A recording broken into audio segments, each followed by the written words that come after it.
तो Hamas commander लगातार मारे जा रहे हैं, लेकिन हमास का खात्मा करने के लिए इजराइल तैयार है। जंग के 9वें दिन हमास का कमांडर बिलाल अल क़िदार मारा गया है, ढेर कर दिया है, और हमास का एलीट मिलिट्री विंग का कमांडर था बिलाल। एक और बात महत्वपूर्ण है, 7 अक्टूबर पर जो इजराइल पर हमला हुआ वो इन्हीं की देखरेख में हुआ था। और आपको यह भी बता दें कि हमास का खूंखार आतंकी मेराद अबू भी मारा गया है। इतना ही नहीं, हमास की एरियल सिस्टम विंग का कमांडर था मेराद, जो एरियल विंग को संभाल रहा था। और हमास का कंपनी कमांडर अली कादी भी मारा गया, ये आईडीएफ की तरफ से दावा किया गया है। हमास कमांडो फोर्स का कमांडर अली कादी था और पैराग्लाइडर्स को भी बहुत मदद की थी। हमास का वित्त मंत्री जुवाद अबू मारा गया है, जो पैसे के जरिए मदद कर रहा था और हमास को फंडिंग में बहुत बड़ी भूमिका निभा रहा था, लेकिन इजराइल ने उसे भी ढेर कर दिया है। और हमास का राजनीतिक विंग का आतंकी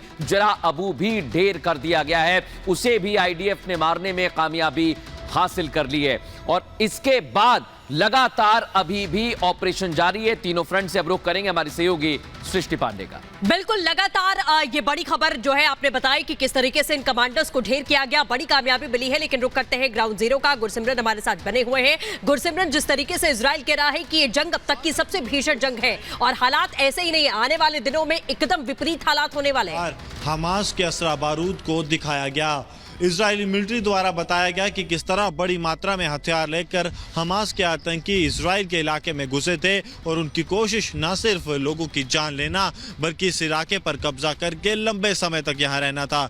इन आतंकियों के पास जिस तरह खाने पीने का सामान, दवाइयाँ और बड़ी मात्रा में गोला बारूद, राइफल, इम्प्रोवाइज्ड एक्सप्लोजिव डिवाइस और बाकी हथियार मौजूद थे,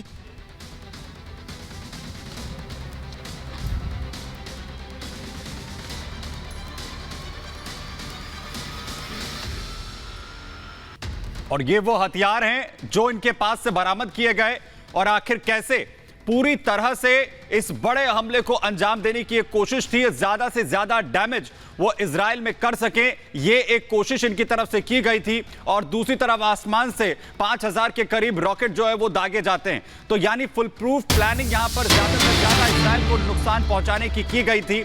वहीं बड़ी खबर इस वक्त सामने आ रही, बड़ी खबर आपको बता दें, हमास के आतंकियों से मिले हैं खतरनाक हथियार। इजराइल की सेना ने बरामद किए हथियार। हमास ने इन्हीं हथियारों से इजराइल पर हमला किया था। इजराइल का दावा है कि हमास से बरामद ये हथियार सेना के हथियार हैं, जिसे हमास के आतंकियों ने गैर कानूनी तरीके से हासिल किया था। ये हथियार हम आपको दिखा रहे हैं जो बरामद किए गए हैं, ये हमास के आतंकी इस्तेमाल कर रहे थे। और बड़ा दावा यहाँ पर इजराइल की सेना की तरफ से किया जा रहा है कि ये वही हथियार हैं जो हमास के आतंकियों ने गैर कानूनी तरीके से हासिल किए हैं। ये तमाम हथियार जो बरामद किए गए हैं इजरायली सेना की तरफ से,